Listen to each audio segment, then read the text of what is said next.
బులెటిన్లో మరో breaking news చూస్తున్నాం. సుంకిసాల ప్రాజెక్టు సైడ్ వాల్ కూలిపోయిన అంశంపై కాంగ్రెస్ బీఆర్ఎస్ మధ్య మాటల యుద్ధం సాగుతోంది.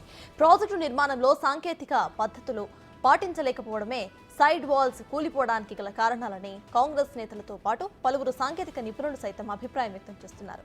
గత ప్రభుత్వం కనీసం సాంకేతిక పరిజ్ఞానాన్ని ఉపయోగించుకోకుండా ఇంజనీర్స్ ఆలోచనలకు విలువ ఇవ్వకుండా ప్రాజెక్ట్స్ ను ఇష్టారీతిగా నిర్మించేసిందనే విమర్శలు వెల్లువెత్తుతున్నాయి. ఇక మరోవైపు సుంకిసాల ప్రాజెక్టు ఘటనపై బీఆర్ఎస్ వర్కింగ్ ప్రెసిడెంట్ కేటీఆర్ స్పందించారు. సుంకిసాల ఘటనపై రాష్ట్ర ప్రభుత్వం అసత్య ప్రచారం చేస్తోందని అంటున్నారు కేటీఆర్. హైదరాబాద్ కు 50 ఏళ్లు తాగునీటి అవసరాలను సరిపడేలా తమ ప్రభుత్వం ప్రణాళికలను రచించిందని అన్నారు ఆయన.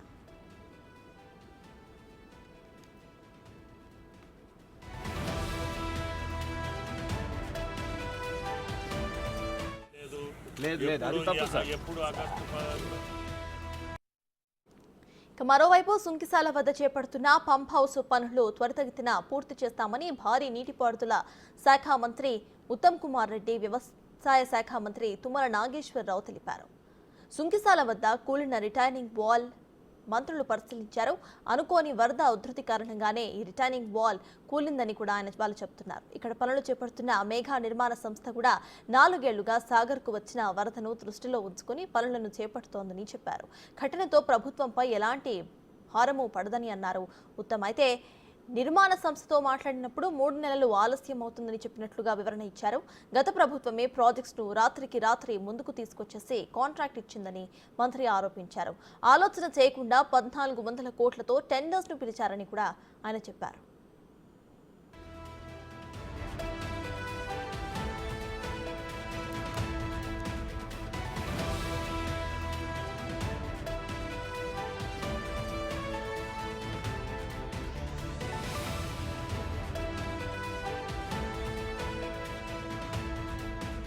ప్రాజెక్టుల రీడిజైన్ పేరిట గత బీఆర్ఎస్ ప్రభుత్వం ఖజానాను దోపిడీ చేసిందని అన్నారు డిప్యూటీ సీఎం భట్టి విక్రమార్క.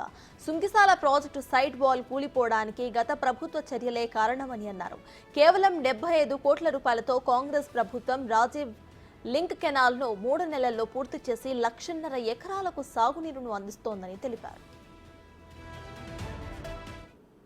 ఇంతకాలం మీరు గొప్పగా చెప్పుకునేటువంటి కాళేశ్వరం ప్రాజెక్టుకు సంబంధించిన మేడిగడ్డ, అన్నారం, సుందేళ్లకే క్వాలిటీ లేనటువంటి పనులు పరిమితం అయ్యాయేమో, మిగతా బాగానే ఉన్నాయో అనుకున్నాం. ఈ దెబ్బతో కేవలం మేడిగడ్డ, అన్నారం, సుందేళ్లే కాదు, మీరు కృష్ణానదిని కూడా వదిలిపెట్టలేదనేది దీని ద్వారా స్పష్టంగా అర్థం అవుతాం. గోదావరిలో కట్టే వాటిని గోదావరి ఒక్కదాన్నే ఖతం చేశారనుకున్నాం. ఇప్పుడు కృష్ణానదిని కూడా వదిలిపెట్టలేదనేది అంటే మీరు ఈ రాష్ట్రంలో దేన్ని వదిలిపెట్టలే. ఈ సుంకిసాల ప్రాజెక్టు జూలై 2021 నాడు ఆనాటి బీఆర్ఎస్ ప్రభుత్వం అలియాస్ మీ హయాంలో 11/6/2021 నాడు అగ్రిమెంట్ చేసి రిజర్వాయర్ సైడ్ వాల్ని జూలై 2023 టన్నెల్ సైడ్ వరకు పూర్తి చేశారు. అంటే వాళ్ళ కూలింది వారు కట్టించినటువంటి వాలే. అంటే మీ డిజైన్లు ఎంత లోపభూయిష్టంగా ఉన్నాయో దీని ద్వారా చాలా స్పష్టంగా అర్థమవుతుంది.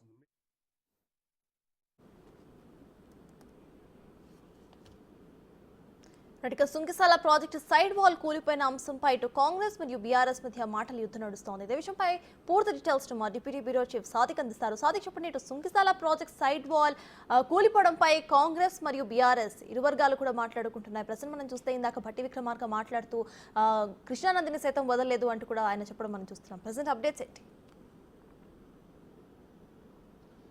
ఎస్ సత్తాస్, గత ప్రభుత్వం బీఆర్ఎస్ ప్రభుత్వం నీటి విషయంలో అంటే ప్రాజెక్టుల విషయంలో ప్రజాధనాన్ని దుర్వినియోగపరిచిందని కూడా స్పష్టంగా అర్థమవుతుంది. ఇప్పటికే గోదావరి నది ప్రాజెక్టు పైన నిర్మించినటువంటి మేడిగడ్డ కుంగుబాటు తర్వాత జరిగినటువంటి పరిణామాలన్నీ తెలిసింది. దీనిపైన కూడా ఇప్పటికే జస్టిస్ పినాకి చంద్రఘోష్ కమిషన్ కూడా నడుస్తూ ఉన్న నేపథ్యంలో ఇప్పుడు కృష్ణా నది పైన కూడా వాళ్ళు గత ప్రభుత్వాలు అనేకమైనటువంటి ప్రాజెక్టులు నిర్మాణం చేసి అంటే లిఫ్ట్ ఇరిగేషన్స్ ఏర్పాటు చేసి ప్రజాధనాన్ని దుర్వినియోగపరిచింది. ఎందుకంటే సుంకిశాల సంబంధించినటువంటి ప్రాజెక్టు రిటర్నింగ్ వాల్ సంబంధించింది గోడ కూలిపోవడం పట్ల పూర్తిగా ప్రభుత్వం అయితే చాలా తీవ్రంగా పరిగణిస్తుంది. దీనిపైన కూడా సమగ్ర విచారణకు కూడా ప్రభుత్వం వెళ్లే అవకాశం అయితే కనబడుతుంది. ఇప్పటికే గోదావరి నదిపైన నిర్మించిన ప్రాజెక్టులపైన విచారణ జరుపుతున్న పినాకిని ఘోష్ కమిషన్ ఎట్లయితే ఉందో సేమ్ అదే తరహాలో కృష్ణా నదిపైన నిర్మించినటువంటి ప్రాజెక్టులు కానీ లిఫ్ట్ సంబంధించిన వాటిపైన కూడా పూర్తిస్థాయి విచారణ చేసేందుకు రంగం సిద్ధం చేస్తున్నట్టు కనబడుతుంది. ఇప్పటికే మంత్రులందరూ కూడా సుంకిశాలకు వెళ్ళి అక్కడ ఉన్న పరిస్థితులన్నిటి కూడా అవగాహన చేసుకున్నారు. ఇప్పటికి అంటే సుంకిశాల కానీ లేకుంటే పాలమూరు రంగారెడ్డి ప్రాజెక్టు కానీ లేకపోతే కల్వకుర్తి సంబంధించినటువంటి ఇన్హాన్స్ సంబంధించిన 15 టీఎంసీల సంబంధించి సామర్థ్యాన్ని పెంచుకునే విధంగా గత ప్రభుత్వాలు కొన్ని అనుమతులు ఇచ్చింది. వీటిపైన కూడా సమగ్ర విచారణ చేయబోతుంది. దీంతో పాటుగా నాగార్జున సాగర్ సంబంధించిన లెఫ్ట్ బ్యాంక్ నుంచి వెళ్ళి దాదాపు 17 లిఫ్టుల ద్వారా కూడా 17 లిఫ్టులను కూడా ఏర్పాటు చేసి వారికి పనులన్నీ కూడా మెగా ఇంజనీరింగ్ గ్రూప్కే కట్టబెట్టిన సందర్భం ఉన్న నేపథ్యంలో వీటిపై నాణ్యత లోపం స్పష్టంగా ఉందని కూడా ప్రభుత్వం భావిస్తున్న నేపథ్యంలో దీనిపైన కూడా సమగ్ర విచారణకు ఆదేశించే అవకాశం అయితే కనబడుతుంది. ప్రధానంగా ముఖ్యమంత్రి రేవంత్ రెడ్డి విదేశీ పర్యటన ముగించుకున్న తర్వాత వీటిపైన కూడా పూర్తి స్థాయిలో ఫోకస్ పెట్టే అవకాశం అయితే కనబడుతుంది సత్తాజ్. ఎందుకంటే కృష్ణా నదిని కూడా వదిలిపెట్టలేదు గత ప్రభుత్వం అని బీఆర్ఎస్ పార్టీ మీద బీఆర్ఎస్ నేతలపైన ఫైర్ అవుతున్నారు కాంగ్రెస్ పార్టీ నేతలు. ఎందుకంటే సుంకిశాల అన్నది కాంగ్రెస్ ప్రభుత్వంలో కాదు, మొన్న వచ్చినటువంటి ప్రభుత్వం ఇంత పెద్ద మొత్తంలో ఉన్నట్టు ప్రాజెక్టు ఎట్లా ఇస్తుందని కూడా వాళ్ళు ప్రశ్నిస్తున్నారు.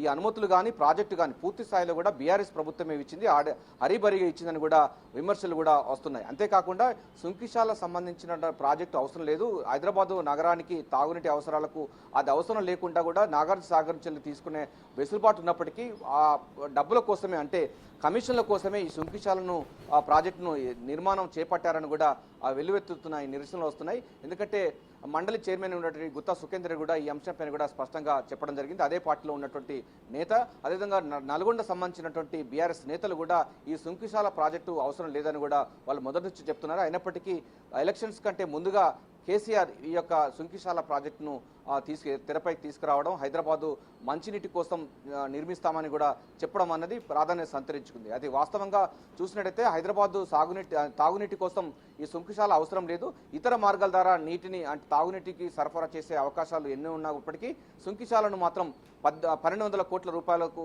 వెచ్చించి ఈ యొక్క నిర్మాణాన్ని చేపట్టారని కూడా ప్రభుత్వాలు భావిస్తున్నాయి. సో దీనిపైన సమగ్ర విచారణ జరిపేందుకు కూడా ప్రభుత్వం సిద్ధంగా ఉంది. ఎందుకంటే కేటీఆర్ఏ దీనిపైన జ్యుడిషియల్ ఎంక్వైరీ లేదా రిటైర్డ్ జడ్జి చేత విచారణ జరిపించాలని ఆయనే డిమాండ్ చేయడంతో ప్రభుత్వం నెత్తిపైన ఇప్పుడు పాలు వచ్చినట్టయింది. ఎందుకంటే ప్రతిపక్ష నేతలే విచారణకు ఆదేశాలు ఇవ్వాలని కోరడంతో దీనిపైన పూర్తి స్థాయిలో కృష్ణా నదీ జలాలపైన ఉన్నటువంటి ప్రాజెక్టులపైన సమగ్ర విచారణ కోసం ఒక జ్యుడిషియల్ ఎంక్వైరీ చేసే అవకాశం అయితే కనబడుతుంది. ప్రధానంగా దీనిలో మన సుంకిశాల సంబంధించిన రిటర్నింగ్ వాల్ కూల్చివేత సంబంధించినటువంటి కూలిపోయిన వ్యవహారంతో పాటుగా దానికి సంబంధించినటువంటి అనుమతులు ఎట్లా వచ్చాయి, అసలు అవసరం లేకపోయినా ఆ డిజైన్ ఎవరు చేస్తారన్న పూర్తి స్థాయిలో ఉండబోతుంది. దీనిపైన అటు మెగా ఇంజనీరింగ్ సంబంధించిన అధికారులపైన కూడా చర్యలు తీసుకునే అవకాశం ఉంది. ఆ తర్వాత పాలమూరు రంగారెడ్డి సంబంధించిన ప్రాజెక్టు ఉంది. దీంతో పాటుగా నాగార్జున సాగర్ లెఫ్ట్ బ్యాంక్ నుంచి దాదాపు 17 లిఫ్టుల ద్వారా నీటిని సంబంధించిన కొన్ని ప్రాజెక్టులు నిర్మించడం జరిగింది. దీనిలో కూడా అనేక నాణ్యతా లోపాలు ఉన్నాయని కూడా ప్రభుత్వం భావిస్తుంది.